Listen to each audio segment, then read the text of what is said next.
আমরা 2 নম্বর ওয়ার্ডে জলের সমস্যা অনেক আগেই ছিল, কিন্তু এখন হয়েছে কি ওই কোর্টের যে পিছনের যে এখানে কোয়ার্টার হইতেছে ওইয়া দেখা যাইতেছে এখানে যে জলের যে ব্লকেজগুলো আছে এইটার কারণে আমরা এবার কোমর পর্যন্ত জল হইব।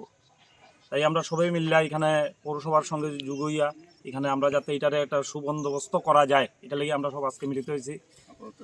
আপাতত একটা কাঁচা ড্রেনের মতো স্পাইন পাইপ বইয়া দেওয়া, পরবর্তীতে আমরা চিন্তা ভাবনা করতাম ওইটার লাগেই আমরা সব। তারপরে ওই আমরা রাজা ভাইরাও আনছি এখানে আইনে আমরা এখানে সব কিছু ইয়ে করছি, আমার মামা আছে, সবাই আমরা ওয়ার্ডে লুকিয়ে আছি। তাহলে আমরা চাইতেছি আর কি যাতে এটা সুন্দরভাবে সুষ্ঠুভাবে যাতে আমরা কোনো অসুবিধা না হয়। এমনি আমরা অল্প জল থাকে তাতে আমরা সমস্যা নাই, কিন্তু এবার খুব সমস্যা হইব, এটা লাগে আমরা আগেই এই চিন্তা করছি। এটাই আমরা একটা রিকোয়েস্ট থাকবো প্রশাসনের কাছে যে এটা যেভাবেই হোক বাড়িঘর যাতে বাঁচে, আমরা পোলাপান লইয়া যাতে সুন্দরভাবে থাকতে পারি, এটা লেগে একটা ব্যবস্থা নেওয়ার লেগে।